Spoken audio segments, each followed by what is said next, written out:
Hi friends, welcome to சினோ stories. இன்னைக்கான சம்பவம் நமக்கு எங்கேருந்து வந்திருக்குன்னு பார்த்தீங்கன்னா தருமபுரியிலேருந்து தாங்க வந்திருக்கு. இந்த நிகழ்வு அப்படி என்ன நடந்துச்சுன்னு பார்த்தீங்கன்னா, கிராமத்துக்கு ஒதுக்குப்புறமா ஒரு பெரிய பங்களா மாதிரியான ஒரு வீடு. அந்த வீட்டுக்கு புதுசாக குடி வராங்க. வந்த பிறகு அவங்களுக்கு நடந்த அந்த குடும்பத்துக்கே நடந்த ஒரு திகிலான அமானுஷ சம்பவத்தை தான் பார்க்க போகிறோம்.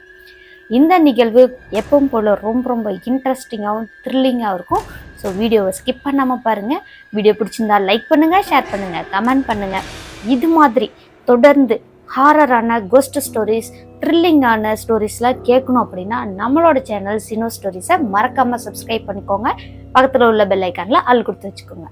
ஓகே ஃப்ரெண்ட்ஸ், நம்ம அதிகமாக பேச வேண்டாம். வீடியோக்குள்ளே போய் அவங்களுக்கு என்ன நடந்துச்சுன்றதை பார்க்கலாம் வாங்க.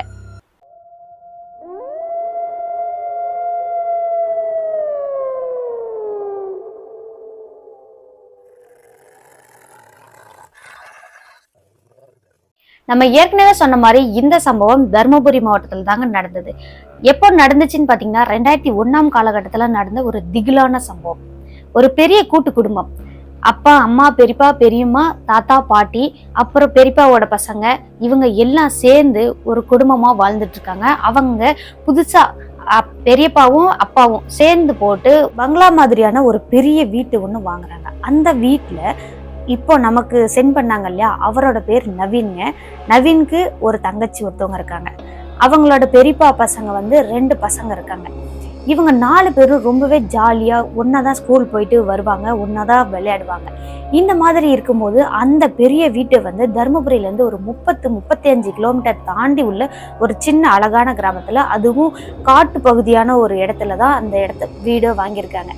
அந்த வீட்டில் இவங்களும் குடியேறி போகலாம் அப்படின்ட்டு இவங்க இருந்த பழைய வீட்டை வாடகை வீட்டில் தான் இருந்தாங்க. அந்த வீட்டிலேருந்து பொருளெல்லாம் காலி பண்ணி எடுத்துகிட்டு போய் அந்த பங்களாவில் வச்சுட்டு அதுக்கப்புறமா ஒரு நல்ல நாள் பார்த்து இவங்க எல்லாருமே குடும்பத்தோடு அங்கே போய் பால் காய்ச்சுறாங்க. அன்னைக்கு பால்லாம் காய்ச்சிட்டு இந்த சொந்தக்காரங்களெல்லாம் வச்சு நல்லாவே சிறப்பாகவே பண்ணிட்டாங்க. அன்னைக்கான நாள் ரொம்பவே சிறப்பாகவே முடிஞ்சிருச்சு. இவங்களுக்கு ரொம்ப சந்தோஷமாகவே இருந்திருக்காங்க.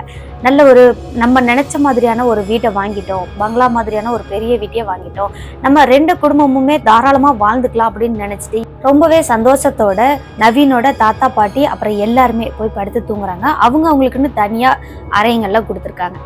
அதே போல் அன்னைக்கு நைட்டு இவங்க ரொம்பவே சந்தோஷமாக படுத்து தூங்கிட்டு அடுத்த நாள் காலையில் எந்திரிச்சதும் இவங்களோட வேலையெல்லாம் பார்க்க ஆரம்பிக்கிறாங்க. அதுக்கப்புறமா தான் 2 நாள் இவங்களோட வீட்டில் எந்த ஒரு அசம்பாவிதமும் நடக்காமல் ரொம்பவே சந்தோஷமாக வாழ்ந்துட்டு இருக்காங்க.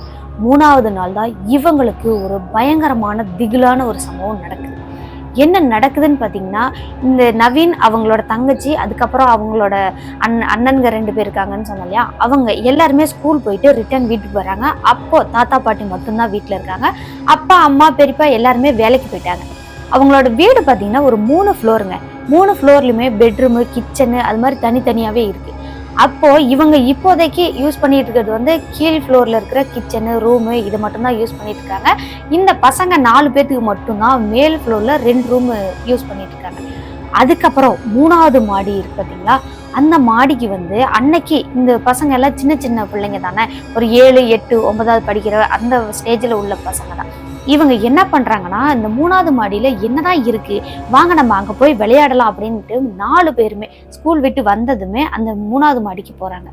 அப்படி போனவங்க நல்லாவே விளையாடிட்டு இருக்காங்க. திடீர்னு இந்த நவீனோட தங்கச்சி ஆணு பயங்கரமாக கத்துறாங்க.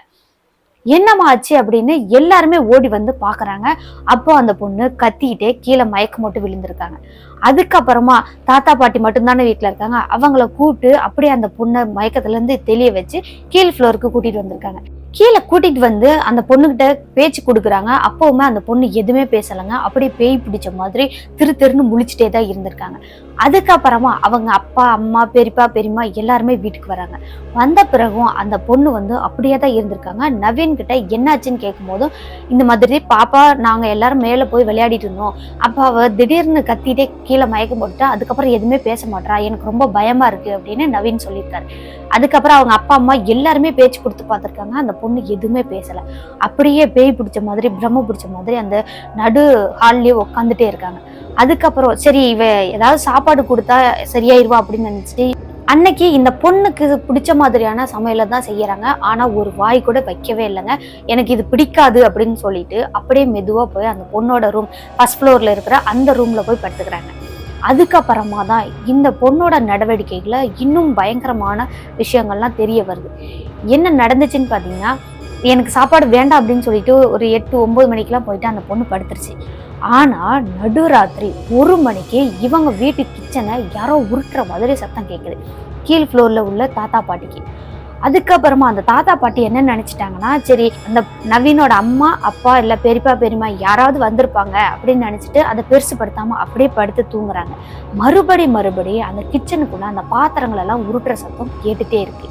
அதுக்கப்புறமா இந்த தாத்தா மட்டும் மெதுவா அப்படியே எந்திரிச்சு வெளியே வராரு. வந்து பார்க்கும்போது ஹாலில் வந்து 2 0 வாட்ஸ் பல்பு எரிஞ்சிட்டு இருக்கு.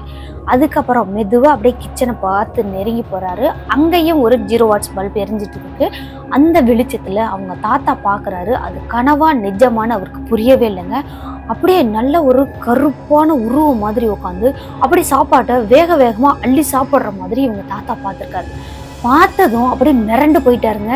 என்னடா இந்நேரத்துக்கு யாருடா கிச்சன்ல உட்காந்து சாப்பிட்டுட்டு இருக்குது, அதுவும் ஒரு குட்டியான உருவத்துல. அப்படியே பயந்தவர் அப்படியே நடுங்கிக்கிட்டே இந்த கிச்சனோட லைட்டை போடுறாரு. போட்ட பிறகுதான் இவருக்கு இன்னும் ஒரு பேரதிர்ச்சி. என்னன்னு பாத்தீங்கன்னா, இந்த பொண்ணு சாப்பாடு வேண்டாம் வேண்டாம்னு சொல்லிட்டு போச்சு பாத்தீங்களா, அந்த பொண்ணு அப்படியே வேக வேகமா பசியில அதிகமான பசியா இருந்தா அள்ளி அள்ளி சாப்பிடுவாங்கல்ல, அந்த மாதிரி வேக வேகமா அள்ளி சாப்பிட்டுட்டு இருக்கு. அதுக்கப்புறமா அந்த தாத்தா, ஏமா இங்க உட்காந்து சாப்பிட்டுட்டு இருக்க, என்னை எழுப்பியிருக்கலாம்ல, நான் வந்து சாப்பாடு போட்டு கொடுத்துருப்பல, அதுவும் இருட்டில் உட்காந்து சாப்பிட்டுட்டு இருக்க அப்படிங்கும்போது அவங்க தாத்தாவை பார்த்து அப்படியே பயங்கரமா முறைச்சிட்டே இருந்திருக்கு அந்த பொண்ணு. என்னடா இவ இப்படி முறைகிறாள, நம்ம என்ன அப்படி தப்பா சொல்லிட்டோம் அப்படின்னு அப்படியே மெதுவா நகர்ந்து அந்த பேத்தி பக்கம் போனவருக்கு இன்னும் ஒரு பேரதிர்ச்சி. என்னன்னு பாத்தீங்கன்னா, இந்த பொண்ணு நல்லா அள்ளி அள்ளி சாப்பிட்டுட்டு இருந்தாங்க இல்லையா, அதை புடுங்கிறதுக்கு தான் அந்த தாத்தா வராருன்னு நினைச்சிட்டு அப்படியே அந்த தாத்தாவோட கையை பிடிச்சி நரன்னு நல்லா கடிச்சு வச்சிருச்சு அந்த பொண்ணு. என்னப்பா இப்படி பண்ற அப்படின்னு அந்த தாத்தாவும் எவ்வளவோ அந்த பொண்ணு வந்து அந்த கடிச்சிட்டு இருந்தாங்க இல்லையா, அங்க இருந்து விலக்கி பாக்குறாங்க. ஆனா அந்த தாத்தாவால முடியலைங்க. ஒரு கட்டத்துல அந்த தாத்தாவுக்கு ரத்தமே வர ஆரம்பிச்சிருச்சு. அதுக்கப்புறமா தான் அந்த தாத்தா பயங்கரமா சத்தம் போட்டு எல்லாரையும் கூப்பிட்டுருக்காரு. அதுக்கப்புறம் எல்லாரும் ஓடி வந்த பிறகு இந்த பாப்பா வந்து அந்த கையை கடிச்சிச்சு இல்லையா, அந்த விஷயத்த தாத்தா சொல்லும் போது அந்த பொண்ணு, இல்ல எனக்கு தெரியாது, நான் ஒண்ணும் பண்ணல அப்படின்னு அப்படி எல்லாரையுமே விலக்கி விட்டுட்டு நேரா அந்த ரூம்ல போய் படுத்துக்கிறாங்க. யாரோடையும் எதுவுமே பேசுறதே கிடையாது அந்த பொண்ணு. அந்த பொண்ணோட நடவடிக்கையும் வித்தியாசமா இருக்கிறதையும் கவனிக்கிறாங்க. அதுக்கப்புறமா இந்த தாத்தா பாட்டியோட அந்த நவீனோட தங்கச்சி இருக்காங்க இல்லையா, அவங்க ரொம்பவே அட்டாச்சா இருப்பாங்க. ரொம்ப பிடிக்கும் தாத்தா பாட்டியோட. சில டைம் தாத்தா பாட்டியோட தான் படுத்துக்குவேன்னு அடம்பிடிக்குவாங்க. அதே போல அவங்க சாப்பாடு ஊட்டினாதான் சாப்பிடுவேன்னு அடம்பிடிக்கிற பொண்ணு இன்னைக்கு தாத்தாவை பிடிச்சி இப்படி கடிச்சிட்டாலே அப்படின்னு எல்லாருக்குமே ஒரே குழப்பமாயிடுச்சு. அதுக்கப்புறமா தாத்தா அந்த பாட்டி எல்லாருமே அவங்க ரூம்ல போய் படுக்க ஆரம்பிச்சுட்டாங்க. அப்படியே விடிஞ்ச பிறகு நவீனோட அம்மாவுக்கு பயங்கர கோவம். நைட்டே எதுவும் பண்ண முடியல அப்படின்னு நேரா நவீனோட தங்கச்சி எழுப்பி பயங்கரமா அடிக்கிறாங்க. எதுக்காக இந்த மாதிரி பண்ண, தாத்தாவை எதுக்கு கடிச்ச அப்படின்னு, என்ன பழக்கம் அப்படின்னு பயங்கரமா போட்டு 2-3 அடி அடிச்சிடறாங்க. அதுக்கப்புறமும் அந்த பொண்ணு எதுவுமே பேசவே இல்லை. அப்படியே அமைதியாவே உட்காந்துருக்காங்க. அவங்க அம்மாவை பார்த்து முறைச்சபடியே உட்காந்துருக்காங்க. அதுக்கப்புறம் எந்திரிச்சு ரெஸ்ட் ரூம்குள்ள போய் நல்லா கதவை லாக் பண்ணிக்கிறாங்க. எதுவுமே பேசலைங்க. என்னடா இவ இத்தனை அடி அடிக்கிறோம் எதுவுமே பேசல, ஆணு கூட கத்தலையே அப்படின்னு இவங்க அம்மாவுக்கு ஒண்ணுமே புரியல. அதுக்கப்புறமா கீழே இறங்கி வராங்க. அந்த தாத்தாவை போய் பாக்குறாங்க. அப்போ அந்த தாத்தா வந்து கட்டுலாம் போட்டுட்டு உட்காந்துருக்காரு. அந்த தாத்தாட்ட போயிட்டு, இந்த மாதிரிதான் அவ எதுவுமே பேச மாட்டா, என்ன ஆச்சுன்னு தெரியல அப்படின்னு கேக்குறாங்க. அப்போ தாத்தா பாட்டி என்ன சொல்றாங்கன்னா, நீ அடிச்சிருப்ப, அதனாலதான் இந்த மாதிரி இருப்பா, நாங்க பேசிக்கிறோம் அப்படின்னு மெதுவா அந்த தாத்தா பாட்டி அந்த பொண்ணோட ரூமுக்கு போறாங்க. அங்க போயிட்டு கேக்குறாங்க, ஏமா என்ன ஆச்சு, உனக்கு உடம்புக்கு ஏதாவது பண்ணுதா அப்படின்னு கேக்குறாங்க. அப்போ அந்த பொண்ணு ரொம்பவே சாந்தமா நார்மலா எப்பவும் பேசுற மாதிரி பேசுறாங்க. ஆனா நைட்டு நடந்த விஷயம் எதுவுமே அந்த பொண்ணுக்கு ஞாபகம் இல்லை. அதுக்கப்புறம் பகல் ஃபுல்லா நல்லா இருக்காங்க. மறுபடி நைட்டு ஒரு 12 மணி 1 மணி ஆயிடுச்சுனாவே பயங்கரமா ஆக்ரோஷமா மாறிடுறாங்க. வேற ஒரு ஆள் மாதிரி ஆக்டிவிட்டிஸ் எல்லாம் மாறிடுது. அதுக்கப்புறம் இந்த தாத்தா பாட்டி இதை வந்து 2-3 நாள் கவனிக்கிறாங்க. 4வது நாள் வந்து இன்னும் ஒரு பயங்கரமான சம்பவம் நடக்குது. என்ன நடந்துச்சுன்னு பாத்தீங்கன்னா, எப்பவும் போல 12 மணி 1 மணிக்கு அப்படியே மெதுவா யாராவது நம்மளை பாக்குறாங்களான்னு அப்படியே திரும்பி பார்த்துட்டு அந்த ரூம் கதவை திறந்துட்டு அப்படியே மெதுவா அழுங்காம சத்தமே இல்லாம அந்த மாடிப்படியில இருந்து இறங்கி வர்றாங்க. அந்த நேரம் கரெக்டா தாத்தாவும் ரெஸ்ட் ரூம் போலாம் அப்படின்ட்டு எந்திரிக்கிறாரு. கீழ் ஃப்ளோர்ல வந்து ரெஸ்ட் ரூம் தனியா இருக்குங்க, வெளியே தான் இருக்கு. அதனால அப்படியே அவரும் அந்த ரூமை விட்டு வெளியே வர்றாரு. இப்போ இந்த பொண்ணு மெத்தையில இருந்து இறங்கி வந்து நேரா மெயின் டோரை ஓபன் பண்ணிட்டு காம்பவுண்டுக்கு வெளியே போற மாதிரி பாக்குறாரு. பார்த்த தாத்தா என்னடா இந்த நேரத்துல எங்க போறா அப்படின்ட்டு மெதுவா அப்படியே போறாங்க. கொஞ்ச தூரம் போன பிறகு மீண்டும் திரும்பி திரும்பி பார்த்துட்டு ஒரு இடத்துல உட்காந்து ஓன்னு அழுக ஆரம்பிச்சிட்டாங்க. பயங்கரமா கத்தி கத்தி கதறி கதறி அழுகுறாங்க. அந்த இடம் ஃபுல்லா இருட்டான ஒரு இடம். அந்த இடத்துல ஒரு பெரிய மரம் மாதிரி இருக்கு. மரமா செடியா அப்படின்றது தாத்தாவுக்கு இருட்டுல நல்லா தெரியல. அந்த இடத்துல உட்காந்து அழுதுட்டே இருந்திருக்காங்க. அதுக்கப்புறமா என்னடா இங்க உட்காந்து அழுகுறாளே அப்படின்னு அந்த பொண்ணு மறுபடியும் அழுது முடிச்சுட்டு அதுக்கப்புறமா அப்படியே மெதுவா யாராவது இருக்காங்களான்னு நல்லா சுத்தி சுத்தி பார்த்துக்கிட்டே அந்த பொண்ணு வருது. அந்த பொண்ணுக்கு பின்னாடி இன்னும் ஒரு உருவமும் வருது. அதையும் தாத்தா பார்த்துட்டாரு. அப்படியே ஒரு 5-6 அடி உயரம், அப்படியே ஃபுல்லா கருப்பான ஒரு உருவமா இந்த பொண்ணு முன்னாடி நடந்து வராங்க. பின்னாடி அந்த உருவமும் உள்ள வருது. வந்த பிறகு இந்த பொண்ணு என்ன பண்றாங்கன்னா அப்படியே ஏதோ பேசிக்கிட்டே வர மாதிரி அந்த உருவத்துக்கிட்ட கான்வர்சேஷன்லயே வராங்க. வந்து நேரா அந்த மெத்தையோட அந்த ரூம்குள்ள, ஃபர்ஸ்ட் ஃப்ளோர் அந்த பொண்ணோட ரூம் இருக்கு இல்லையா, அந்த ரூம்குள்ள இந்த பொண்ணும் அந்த கருப்பான உருவமும் போற மாதிரி தாத்தா நல்லா தத்ரூபமாவே பார்த்துட்டாரு. அப்படி பார்த்தவருக்கு கை காலே புரியலைங்க. அப்படியே ஆடி போய் நிக்கிறாரு. பேச்சும் கூட வரல. அதுக்கப்புறமா கொஞ்ச நேரத்துல தாத்தாவுக்கு வந்து அந்த கை கால் அந்த அசைவுகள்லாம் வருதுன்னு வச்சுக்கோங்களேன். அப்படியே ஒரு 5 நிமிஷம் இவருக்கு என்ன நடக்குதுன்னே புரியாம ஒரே இடத்துல அப்படியே அந்த ரூமோட என்ட்ரன்ஸ்லயே நின்று ஸ்டன் ஆகி பார்த்துட்டு இருக்காரு.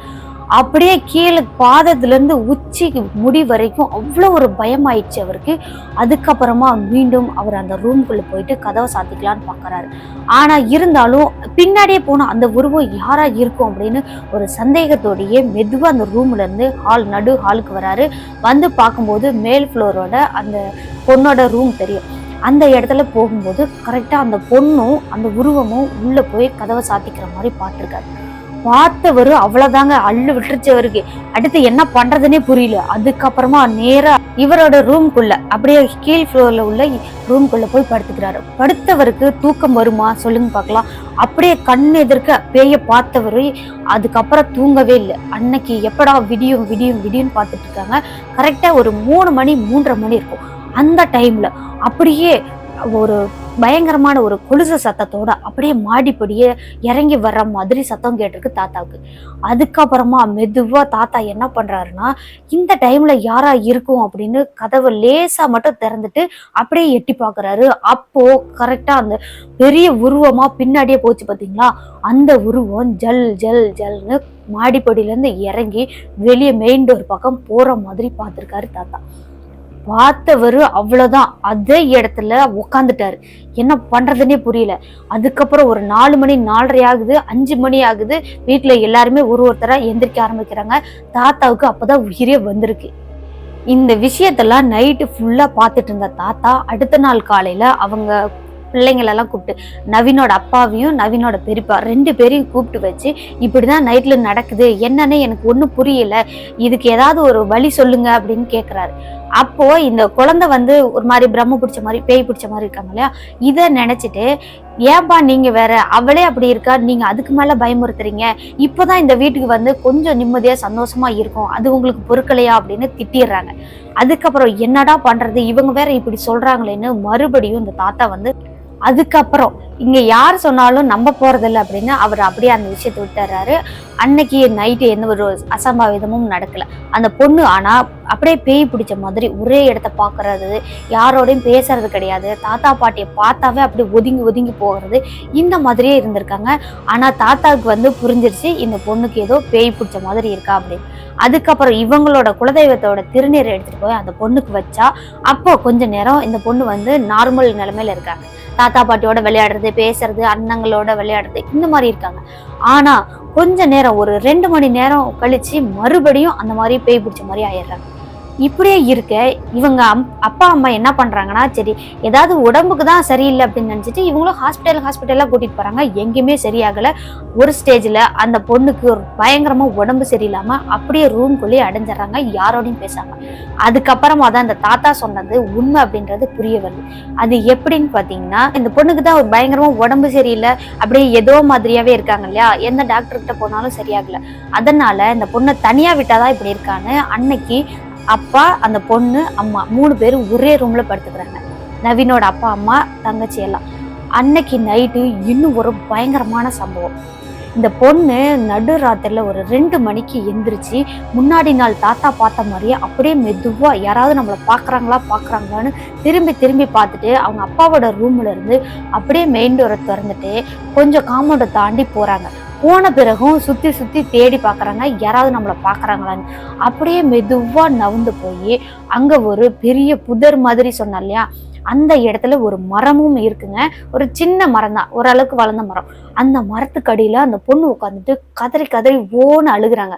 அழுத பிறகு வாங்க என்னோட வாங்க, வீட்டுக்கு போலாம், நம்ம வீட்டுக்கு போலாம் அப்படின்னு யார்கிட்டயோ பேசிட்டு அவங்களை கூட்டிட்டு வர மாதிரி இந்த பொண்ணு முன்னாடி நடந்து வருது. பின்னாடியே அந்த ஒரு 5-6 அடி உருவம் வந்து அப்படியே நடந்து வருது. இந்த விஷயத்தெல்லாம் பக்கத்துல படுத்துட்டு இருந்தா அவங்க அம்மாவும் அப்பாவும் அப்படியே கண் எதிர்க்க தத்ரூபமா பார்த்துருக்காங்க.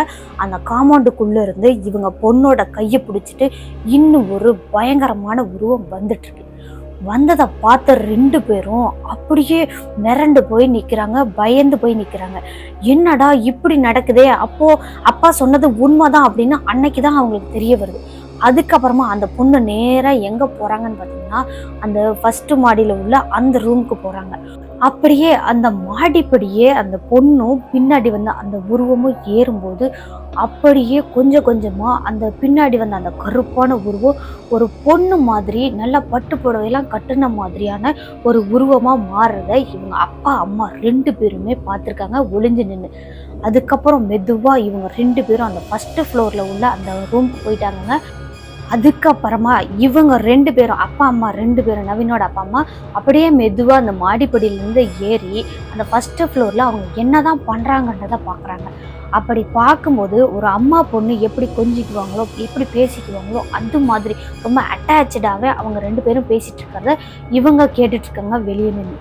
அதுக்கப்புறமா மெதுவா அப்படியே இந்த படியை விட்டு இறங்கி வந்தவங்க, இது என்னடா இப்படி நடக்குது, அன்னைக்கு அப்பா சொன்னது அப்போ உண்மைதான், இது ஒரு ஆன்மாதான் அப்படின்றது அப்போதான் அவங்களுக்கு நல்லாவே புரியுதுங்க. என்ன இப்படியெல்லாம் நடக்குது அப்படின்னா அப்படியே ஒரு பயத்தோட பதட்டத்தோடயே ஓடி வந்து அந்த நவீனோட தாத்தா பாட்டி ரூமை வந்து நல்லா தட்டுறாங்க. தட்டின பிறகு அவங்களும் வெளியே வந்து பாக்குறாங்க. அப்படி வந்து பார்க்கும்போது என்ன பாச்சு, ஏன் ஒரு பயத்தோட பதட்டத்தோட இருக்கீங்க அப்படின்னு அவங்க முகத்தை பார்த்தாவே தெரிஞ்சிச்சுங்க. தாத்தா பாட்டி 2 பேர் கேட்கறாங்க. கேட்ட பிறகுதான், அப்பா நீங்க சொன்னது உண்மைதான், அவ இங்க பாருங்க நடுராத்திரில எந்திரிச்சு போயிட்டு எங்கேயோ போய் அழுதுட்டு வரா, அதுக்கப்புறம் மேல ரூம்க்குலாம் போறா அப்படின்னு அப்படியே வளர்ற மாதிரி அப்படியே பேசிட்டு இருக்காங்க. அவங்களுக்கு பேச்சே வரல. அதுக்கப்புறமா மேல போயிட்டு 4 பேருமே அந்த ரூம் பக்கமா நெருங்கி போன பிறகு எந்த ஒரு சத்தமும் இல்லை, அப்படியே நிசப்தமா இருக்கு. அதுக்கப்புறமா இந்த கதவை திறந்து பார்க்கும்போது அந்த பொண்ணு மட்டும்தான் அப்படியே இவங்க 4 பேரையுமே முறைச்ச மாதிரி நடு பெட்டில் உட்காந்துட்டு பார்த்துட்டு இருக்காங்க. அதுக்கப்புறம் மொத்த குடும்பமுமே இந்த விஷயத்தை பார்த்துட்டு கேட்டுட்டு யாருமே தூங்கவே இல்லைங்க. இந்த சின்ன சின்ன நவீன் அவங்களோட அண்ணா அவங்க மட்டும்தான் தூங்கிட்டு இருக்காங்க. நவீனோட பெரியப்பா பெரியம்மா அப்பா அம்மா யாருமே தூங்கவே இல்லை. எப்படா விடியும் அப்படின்னு பார்த்துட்டு இருக்காங்க. விடிஞ்ச பிறகு இந்த நவீன் இருக்கார் பார்த்தீங்களா, அவங்களோட பெரியப்பாவுக்கு தெரிஞ்ச ஒரு மலையாள மாந்திரிகர் ஒருத்தர் இருக்கார். அவரை வர சொல்லி பார்த்தோம்னா சரியா இருக்கும் அப்படின்னு நினைச்சிட்டு அவருக்கு கால் பண்றாங்க. அவரு வந்துட்டு என்ன சொல்றாருன்னா, நான் வரத்துக்கு 2 நாள் ஆகும் அப்படின்னு சொல்லிடுறாரு. அதுக்கப்புறம் உள்ளூர்லயே விசாரிச்சு பார்த்துட்டு உள்ளூர்ல ஒரு மாந்திரிகரை கூட்டிட்டு வராங்க. கூட்டிட்டு வந்த பிறகு பூஜை பண்ணி பார்க்கும்போது இவங்க கொஞ்சம் கூட நினைச்சு பார்க்க முடியாத விஷயங்கள் எல்லாம் சொல்றாரு அந்த மாந்திரிகர். அப்படி அங்க என்ன நடந்துச்சுன்னு பாத்தீங்கன்னா, அந்த மாந்திரிகர் வீட்டுக்குள்ள வராரு. வந்த பிறகு அந்த நடு ஹால்லயே கோலமெல்லாம் போட்டு, இந்த சக்கரமெல்லாம் போடுவாங்கல்ல முக்கோணம் மாதிரி போட்டு, அந்த மாதிரியான சக்கரமெல்லாம் போட்டு சின்ன சின்ன அந்த குறியீடுகள் மாதிரி எல்லாம் போட்டிருக்காரு. போட்ட பிறகு அந்த பொண்ணை அந்த சக்கரத்துக்கு பக்கத்துல வந்து உட்கார வச்சிடறாங்க. அதுக்கப்புறமா கற்பூரமெல்லாம் ஏற்றி பூஜையை ஸ்டார்ட் பண்றாரு. அப்படியே கொஞ்ச நேரம் பூஜை செஞ்சுட்டு இருக்கும்போது அந்த பொண்ணு வித்தியாசமான முறையில அப்படியே ஆவேசமா பல்லெல்லாம் கடிச்சுக்கிட்டு அந்த மாந்திரியரை அப்படியே பார்த்து முறைச்சிட்டே இருந்திருக்காங்க. அதுக்கப்புறமா இப்ப சொல்லு, நீ யாரு, எதுக்காக இங்க வந்த அப்படின்னு கேட்கும்போது, இது ஏன் வீடு, நீங்க தான் எல்லாம் இங்க வந்திருக்கீங்க, இந்த வீட்டை விட்டு வெளியே போயிருங்க, எங்க வீட்டே சுதந்திரமா எங்களை வாழ விடுங்க, இது எங்க வீடு அப்படின்னு அந்த பொண்ணு அப்படியே ஆவேசமா கத்திருக்கு. அதுக்கப்புறம் கொஞ்ச நேரம் இந்த மாந்திரிக பூஜையெல்லாம் செஞ்சு அந்த பூசாரி வந்து என்ன பண்றாருன்னா, அப்படியே கொஞ்ச நேரம் தியானம் மாதிரி உட்கார்ந்துருக்காரு. கண்ணை மூடி நல்லா உட்கார்ந்தவர் டக்குன்னு கண்ணை திறந்துட்டு, இந்த வீட்டுக்கு நீங்க எப்படி வந்தீங்க, யார் உங்களுக்கு இந்த வீடு கொடுத்தது அப்படின்னு கேட்குறாரு. அப்போ நவீனோட அப்பாவும் பெரியப்பாவும் என்ன சொல்றாங்கன்னா, இது எங்களுக்கு ஒரு புரோக்கர் மூலியமா தான் கிடைச்சிச்சு அப்படின்னு சொல்றாங்க. இதுக்கு முன்னாடி இங்க என்ன நடந்துச்சுன்னு தெரியுமா, இதெல்லாம் விசாரிக்காம நீங்க வரலாமா அப்படின்னு கேட்குறாரு. அங்க என்ன நடந்திருக்குன்னு பார்த்தீங்கன்னா, இந்த வீட்டில் ரொம்ப வருஷத்துக்கு முன்னாடி அந்த வீடை கட்டினாங்க இல்லையா, அவங்க வந்து ரொம்பவே சந்தோஷமா தான் வாழ்ந்துட்டு இருக்காங்க. அப்போ திடீர்னு அந்த வீட்டில் ஒரு 9-10 வயசு குழந்தை ஒன்று, பெண் குழந்தை, அந்த குழந்தைக்கு உடம்பு சரியில்லாம இருந்து இறந்து போயிடுது. அந்த சோகம் தாங்க முடியாம, ஒரே குழந்தை அப்படின்றதுனால அவங்க அம்மா வந்துட்டு கொஞ்சம் மனநலம் பாதிக்கப்பட்டவங்க மாதிரி ஆயிடுறாங்க, அந்த பொண்ணு இறந்த சோகம் தாங்க முடியாம. அதுக்கப்புறம் கொஞ்ச நாள் அப்படியே மனநலம் பாதிக்கப்பட்ட மாதிரி இருந்தவங்களுக்கு என்ன பண்றாங்கன்னு அது அவங்களுக்கே தெரியாம போயிடுச்சு. அப்போ இவங்க ஒரு நாள் தெரியாம, இவங்க வீட்டுல இருந்து கொஞ்சம் தூரத்துல ஒரு கிணறு ஒண்ணு இருக்கு, அந்த கிணத்துல கீழே தவறி விழுந்து இறந்து போயிடுறாங்க. அவங்க மனநலம் பாதிக்கப்பட்டு அவங்க அங்க எப்படி போனாங்கன்னு அவங்களுக்கே தெரியாம இறந்து போயிட்டாங்க. அதுக்கப்புறம் இந்த குழந்தையும் இறந்து போச்சு. குழந்தை இறந்து ஒரு 3 மாசத்துல அவங்க மனைவி இறந்து போயிட்டதுனால அந்த ஆள் என்ன பண்றாருன்னா, இந்த வீட்டை வந்து அப்படியே வேற யாருக்காவது கொடுத்துட்டு நம்ம வெளியூருக்கு போயிடலாம் அப்படின்னு நினைச்சவரு, அவருக்கும் இந்த வீட்டுல வந்து மனைவி இல்லை, குழந்தை இல்லை, எப்படி இருக்கிறது அப்படின்றதுனால அந்த வீட்டை அப்படியே சேல் பண்ணிட்டு அவரு வெளியூருக்கு போயிட்டாரு. அதுக்கப்புறமா இந்த வீடு யார் யார் கைக்கெல்லாம் மாறி போகுதோ அவங்க எல்லாருமே இந்த வீட்டில் வந்து கொஞ்ச நாள் தான் இருக்க முடியுது, அதுக்கப்புறம் இருக்கவே முடியறதில்ல.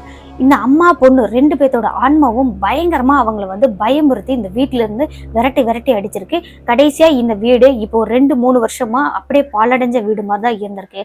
இதை உங்ககிட்ட ஏமாத்தி வித்துட்டான் அப்படின்னு அந்த சாமியார் வந்து சொல்றாங்க.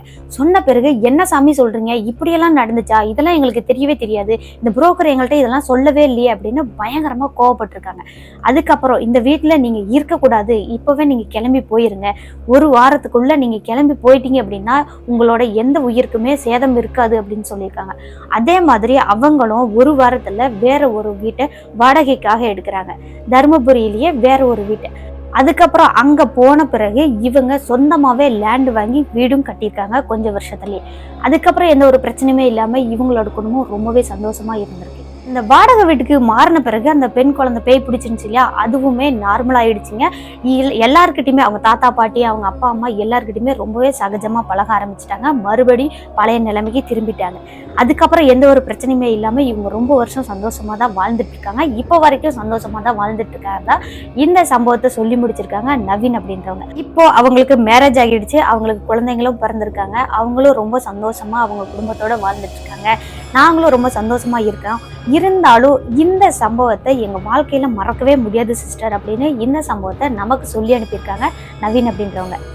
இந்த சம்பவத்தை சொன்ன நவீனுக்கு ரொம்ப ரொம்ப நன்றியை சொல்லிட்டு, இனிமேலும் உங்களோட குடும்பத்துக்கும் உங்களோட தங்கச்சிக்கும் எந்த ஒரு சந்தோஷத்துக்கு குறையும் இருக்காதுன்னு சொல்லிட்டு இந்த சம்பவத்தை நாம இதோட முடிச்சுக்கலாம்.